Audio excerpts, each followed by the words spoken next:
Hi, Peter. Hi, Hey, Dean. Dean.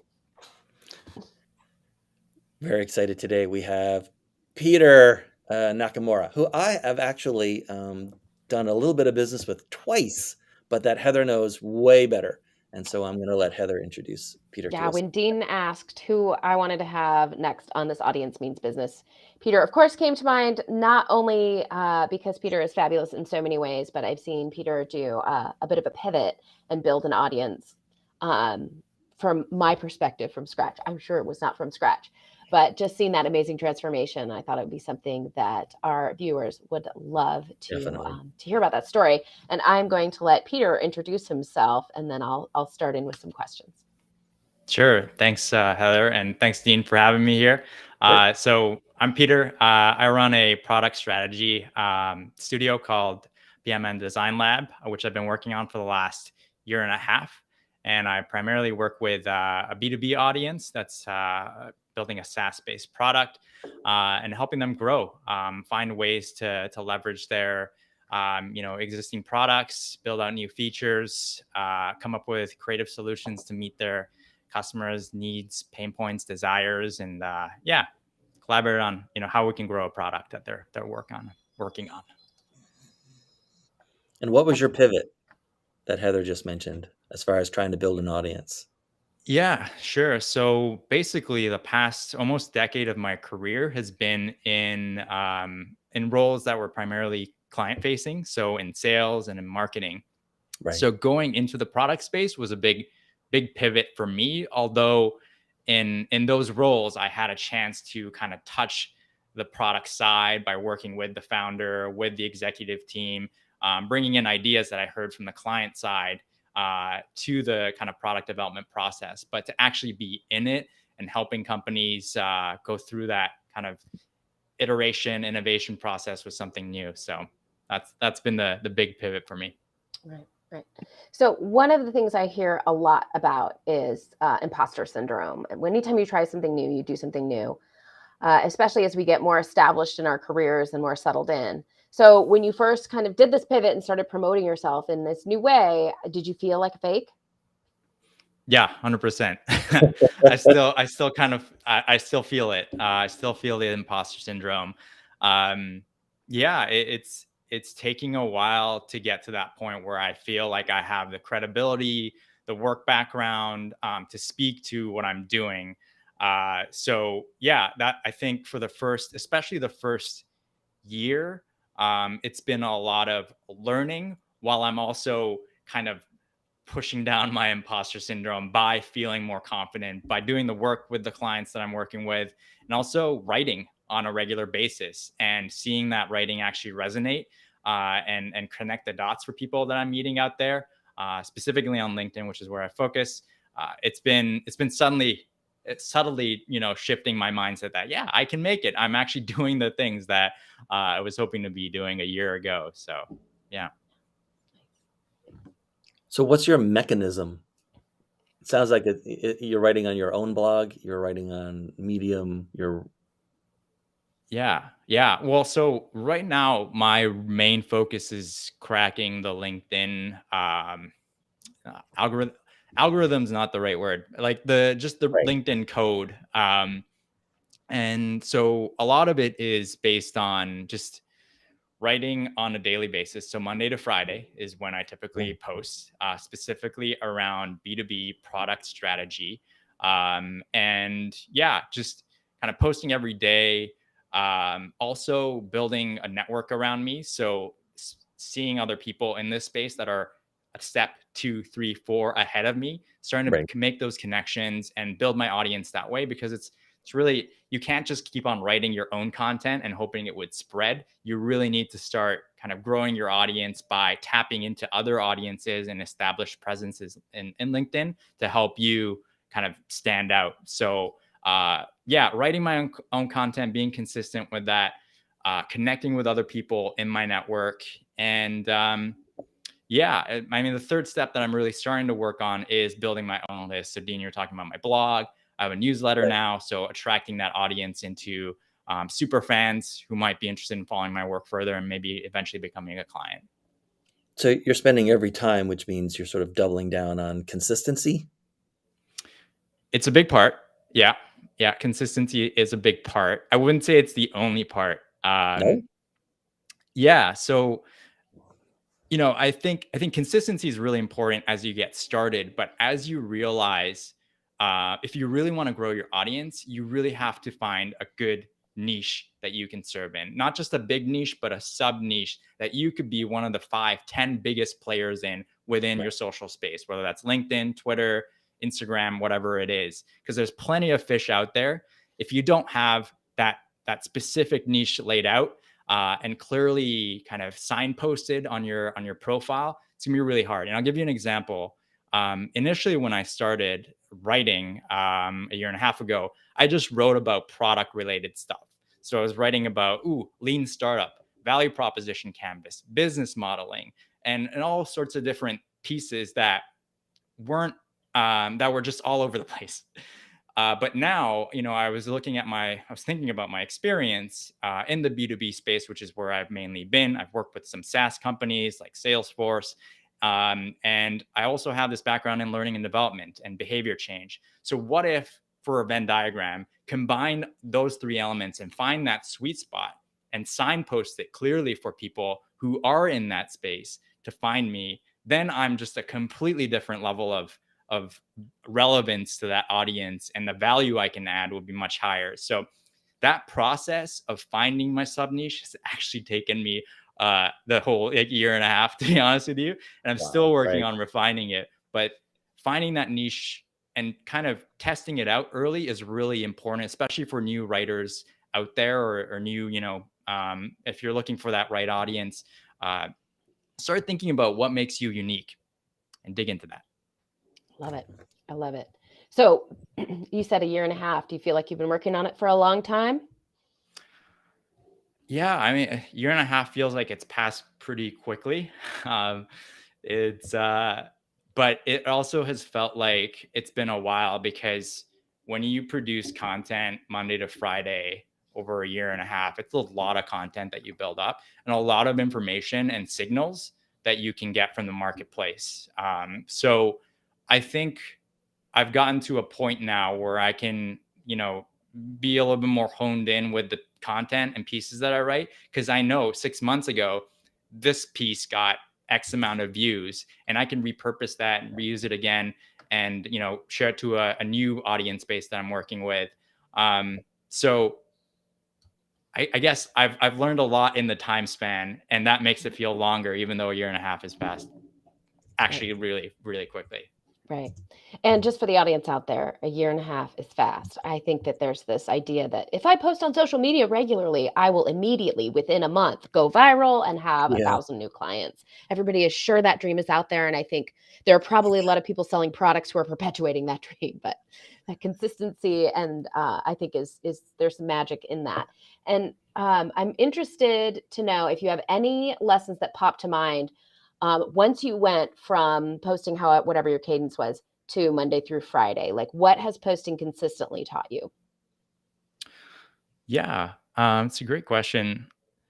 I think one thing that consistency has taught me, a is the market response. So instead of building something, from scratch, like a lot of people today are into building e-courses, and charging $500 for it, or like just building up a lot of content before they actually know what their audience needs and wants. So when you write consistently Monday to Friday, that feedback from your audience and hearing what resonates really can help you dictate what are you going to write about next, or if you have that product idea, what are the components of it that maybe you should be teaching, because that's what your audience is really interested in engaging with.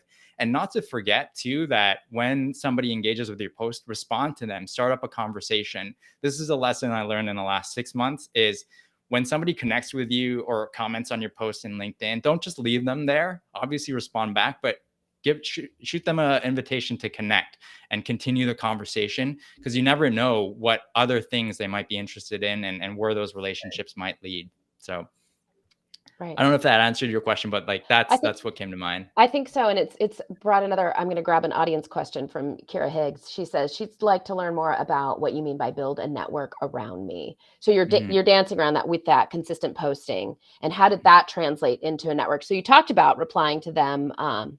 So maybe the broader question is, how did you build that network around you? So you've already talked about replying in comments and then reaching out. So maybe flesh that out a little bit about how the build happened.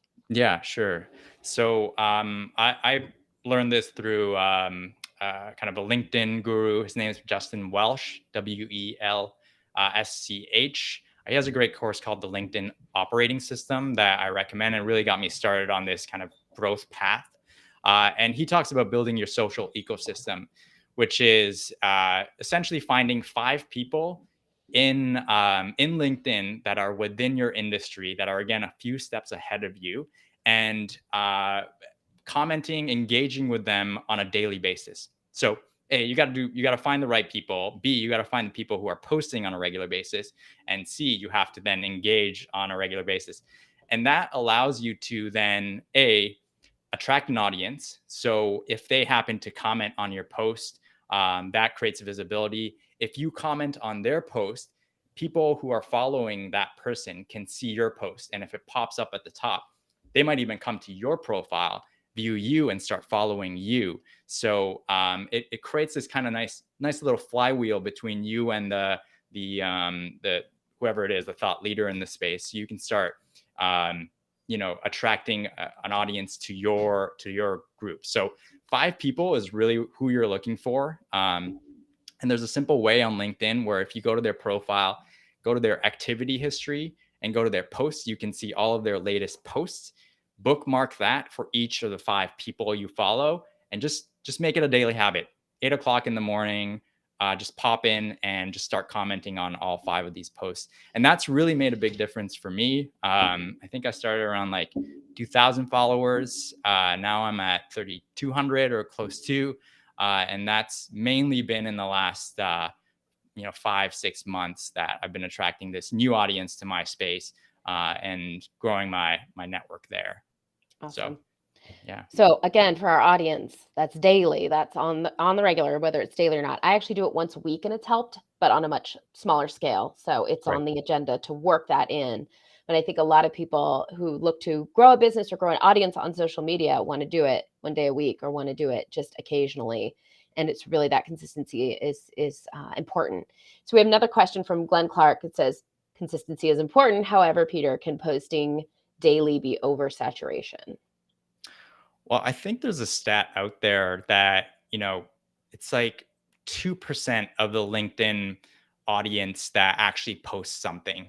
So you're talking about the majority of the audience not just engaging, or just, kind of Right. silently stalking what's They're happening in their feed. consumers, but not producers. Yeah. Right. Correct. Yeah. So if you have a point, if you have value to offer in the post that you provide, I haven't seen a point of oversaturation yet. I don't think I play at that level where, I have I don't know, 500,000 followers, or even 100,000 followers to kind of annoy people with too many posts. Yeah. And, I see some people with that level of, followers and audience that are posting twice a day, and they are still getting a ton of traction in it, new people coming into their into their network and spreading the word. So I don't think you don't really, if you're starting, you don't really need to worry about oversaturation. It's just getting your content out there, being consistent, and showing up in people's feeds on a regular basis. Well, and I will say, Yeah. Peter, we're connections. I'm not just following you, but we're connections. And you post every day, and I don't see every one of your posts. And I'm always Nope. commenting Right. on your posts. And Yeah. every time I see your post, I read it. And so we're connections. I'm constantly consuming your content. And yet I don't see every single one of your posts. It's really hard on social media to oversaturate, especially if you're only posting once or twice a day. Right. You can't, it's not how social media works. And so I think we get the sense that every time we post, everybody has read it, and then we can't say it again. You can say things multiple times on social media because not everybody is seeing it. Plus, we as humans need repetition anyway. So, Glenn, keep posting. Keep Yeah. posting, Glenn. Keep posting. Yeah. So was there any, we like to ask this of every guest, right? Was there anything that you used to do that ended up being a waste of your time or waste of your money? Right. And that's not to say it would be a waste of time for anyone else's, for anyone else, but for you, it just didn't work. Yeah, it's a great question. Trying to think of a good one for you. Like, did you post on your own blog, your own mm, website, and then decide to go on to like someone else's platform? Did you like spend money on something and it mhm. turns out it didn't work for you? Yeah, I mean, I think the blog piece is really helpful. So I wrote on my blog, on my Mhm. personal website, and on Medium, and I got a little bit of traction, but it wasn't attracting a new audience that was leading to potential new Right. conversations Yeah. and new business. So yeah, I think, but that was back in the day when I didn't really think about building my social ecosystem and the importance of spending time marketing the content that you're spending, a ton of energy and passion and love writing. So I think a rule of thumb that I heard somewhere out there is if you have, a set amount of time to write content and market it, aim for a 50-50 split, like 50% writing and 50% marketing. And maybe that's a little bit ambitious to get started. But Right. at least like 80-20. If you're going to spend 80% writing, 20% promoting, and then as you see traction, as you see your content resonating, start shifting that more towards marketing and building that audience, because that's how you really start scaling and growing, and attracting new business opportunities. So Did you kick off yeah. on the writing thinking you were already a good writer? Like, does it No, matter if people a are good terrible writers? writer. Yeah, I am not a good writer. I think I've just learned how to write in I think I've begun to find my voice, right? Like Right. when people read my post now, I think they can hear me saying it, which is the biggest compliment that I can get. And so, there doesn't have to be you don't have to be, Dickens tomorrow. It really has to be, is this something that you can write consistently in this voice? And obviously, there are a few things that you can do to make your LinkedIn post stand out. So there's a way, where LinkedIn shows there's 3 lines that show up before somebody clicks see more to see the rest of the post. Right. So really having a good hook, meet, and then kind of the next step is really important so that they're engaging with that post, and that helps with the algorithm when somebody clicks see more. So learning how to hook the audience in is a skill you learn over time, and then at the end making sure there's kind of a call to action or way to engage in the posts.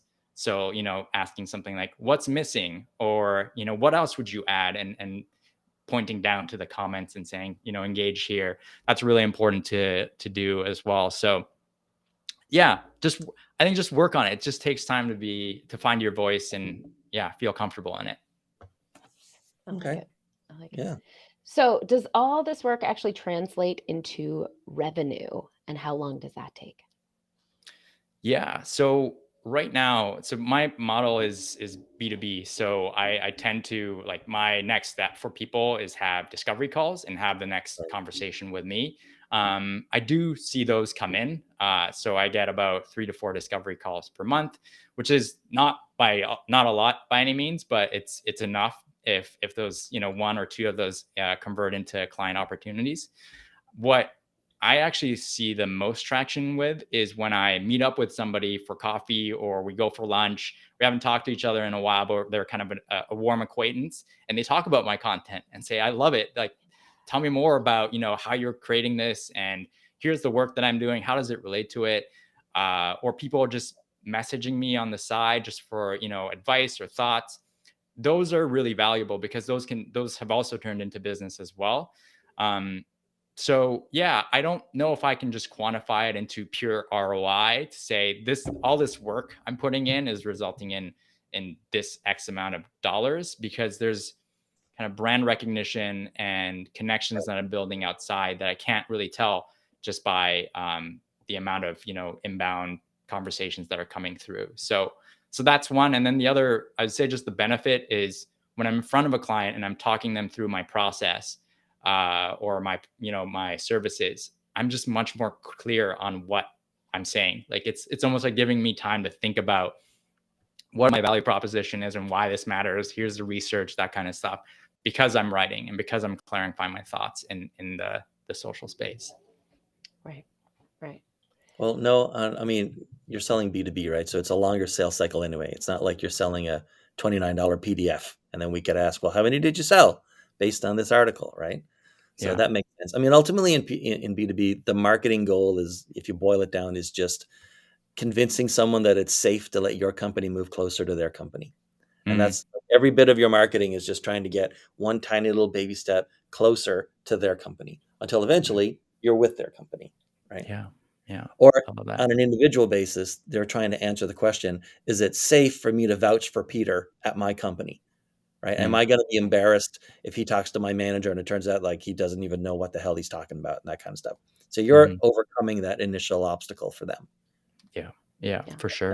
And then that's a B2B sales process from there. Once you clear the obstacle, which is the hardest part in B2B sales of whether you're safe to allow to get closer to them, then the rest of it is just sort of mechanics and time. Yeah. I like that you use 100%. the word safe, Dean, because I think having an audience, having a voice provides a level of trust when you Yes. show up consistently. That first of all, I know Peter can post 5 times a week, that he Right. can meet a commitment just like that. And then you get to know people's personality over time. And if you've reached out and he's responded and so on and so forth. So I think um, that when you're posting regularly and you're posting great content, that trust building happens, which is a huge part of making a sale. Building, you can be done with the trust piece of that, or somebody's going to vouch for you who's been following you for a while. We feel like we get to know people, which we do. We get to know them professionally over LinkedIn when you're posting regularly. So if you have a business and you're not posting regularly on LinkedIn, or you don't have a strategy around it, like it's a huge asset. It can be a really huge asset. And Mm. do think about adding video if you're writing Oh yeah. stuff, but not You want to coming talk up about with video. trust? Looking Yeah. at human Clear faces. trust. Humans are built to look at other humans' faces. So Yep. Right. so yeah. Right. And who wouldn't trust? Look at Peter's face. Trust him right away.